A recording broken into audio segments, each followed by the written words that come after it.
কে কাছে আসিস? ভূমিকম্প! কিসের ভূমিকম্প? আমি ভূমিকম্প। এই, তুই এখানে ভাগতেছিস কেন? আমার বাড়ি আমার ঘর, এই বাড়ি কয় সর সর। এই, এই বাড়ি আমার। তুই ভুলে গেছস আমি তোর বাপ। ওরে বাপ রে বাপ, আপনি মরে গেলে আমি তো বাপ। অসভ্য কোথাকার, বাবার মরা কথা মুখে আনতে তোর একটু আটকালো না? আর তুই এরকম করছিস কেন? কে আপনি কে? ও মা, সালাম। আমি মদ খাই। ঠিক বাতাল, তুই মদ খাইছিস?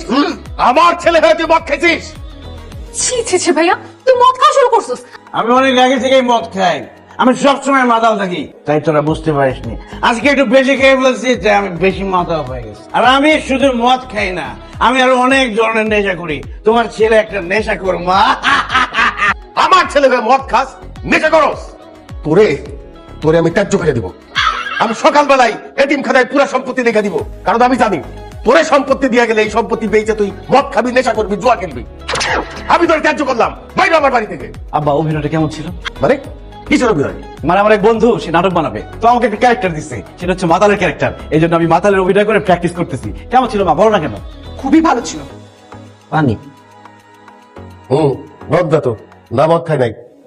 তবে তুই যদি আজকে মদ খাইয়া মাতলামি করতি, আমি সত্যি সত্যি তোরে ত্যায্য করতাম।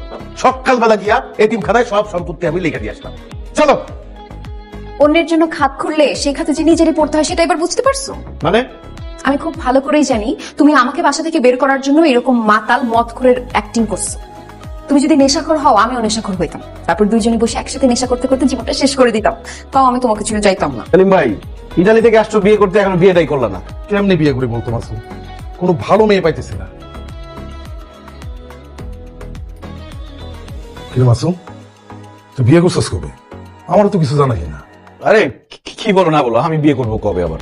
আমি তো এখন বিয়ে করি নাই। তুই বিয়ে করছিস না মানে? বিয়ে না করলে তোদের বাসায় এত সুন্দর একটা মেয়ে কোত্থেকে আসছে? খালু, মেয়েটাকে?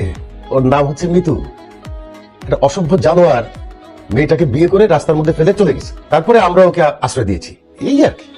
বলেন কি, এত সুন্দর একটা মেয়ের বিয়ে করে রাস্তার মধ্যে ফেলায় চলে গেছে? আচ্ছা, আপনি কেমন মানুষ বলেন তো? আপনি এরকম একটা ফাউল মানুষের জন্য কেন অপেক্ষা করতেছেন? আপনার তো উচিত এরকম একটা ফাউল মানুষকে ডিভোর্স দিয়া নতুন একটা বিয়ে করে আপনার জীবনটা সুন্দর মতো সাজায় নেয়া।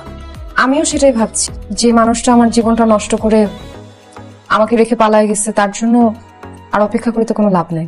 আমি তাকে খুব তাড়াতাড়ি ডিভোর্স দিয়ে দিব, এরপর ভালো একজন মানুষ দেখে বিয়ে করে তার সাথে সংসার করব।